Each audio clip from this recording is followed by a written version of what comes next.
এর যে টপিকটা আপনারা দেখলেন ওটা নিয়েই বলবো আরকি। মানে পুরকিতে ক্ষুদিরাম।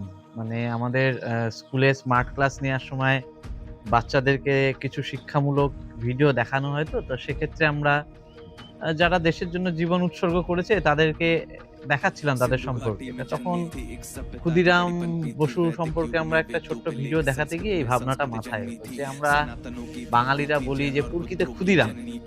তা বিষয়টা হলো এটা খুবই খারাপ লাগার বিষয়। মানে যে মানুষটা আ দেশের মানুষের অত্যাচারের কথা ভেবে কিংসফোর্ডকে হত্যা করতে গেল, আ ধরা পড়ল।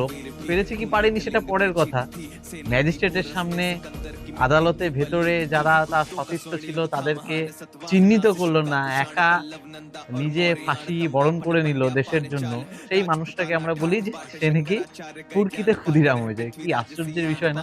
মানে বাঙালি কোথায় গেছে?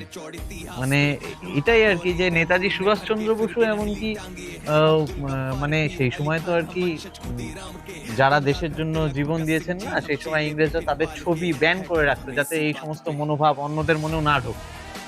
তাই নেতাজি সুভাষচন্দ্র বসু এমনকি তার ছবি বিভিন্ন জায়গায় খুঁজে বেড়াচ্ছিল যে, "আমাকে ক্ষুদিরাম বসুর ছবিটা দিন, আমি হচ্ছে উনাকে দেখে ইন্সপায়ার্ড।"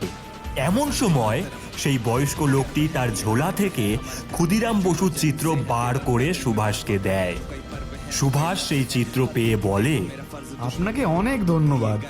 তা উনার এই দেশের প্রতি ভালোবাসা দেখে একজন উনাকে সেই ছবিটা দিয়েছিল। সেই ছবি উনি আবার নিজের স্কুলে নিয়ে গিয়ে সবাইকে দেখিয়েছিলেন। যে মানুষটা নেতাজির ইন্সপিরেশন ছিল, সেই মানুষটাকে আমরা বলছি হলো পুরকিতে ক্ষুদিরাম। তা বিষয়টা হলো এইটাই যে এই প্রবাদটা আজকে বাঙালিরা আমরা আর কোনদিনও বলব না। এটা আমরা প্রত্যেকে শপথ গ্রহণ করি।